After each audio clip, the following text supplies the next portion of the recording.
সমস্যা। যে কোনো সাইজের গর্ত দেখলেই আমার মনে হয় আমি এর নিচে চলে যাব। গর্তগুলো যদি অনেক ছোট থাকে তাহলেও একই রকম মনে হয়, আর সেজন্য বাথরুমেও যেতে পারি না।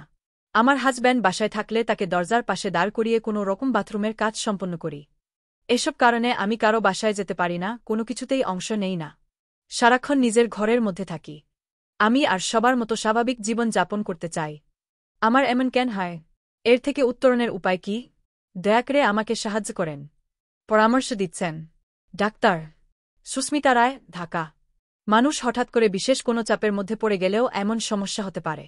আপনার সমস্যা সম্পর্কে আরও কিছু গুরুত্বপূর্ণ তথ্য জানা প্রয়োজন। সেজন্য আপনার সমস্যা সম্পর্কে পুরোপুরি জানতে এবং এই সমস্যা থেকে মুক্তি পেতে আপনাকে অবশ্যই একজন মানসিক রোগ বিশেষজ্ঞের পরামর্শ নিতে হবে। হয়তোবা আপনার ওষুধের পাশাপাশি বিহেভিয়ার থেরাপিরও প্রয়োজন হতে পারে। পুরোপুরি সুস্থতার জন্যে আপনার দীর্ঘমেয়াদী চিকিৎসার প্রয়োজন আছে।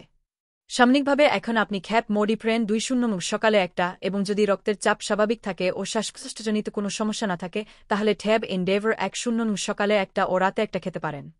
তবে অবশ্যই এই চিকিৎসা মানসিক রোগ বিশেষজ্ঞের পরামর্শ ব্যতীত বেশিদিন চালানো ঠিক হবে না। আপনার মনের ভয়কে পাত্তা না দিয়ে নিজেকে সবসময় কাজের মধ্যে নিয়োজিত রাখার চেষ্টা করুন। নিয়মিত ব্যায়াম করুন। আপনার শীঘ্রতম সুস্থতা কামনা করছি। গ্রন্থনা মহসিন আলী আঙ্গুর, সম্পাদক ও প্রকাশক, মুজিবনগর খবর.com, মেহেরপুর।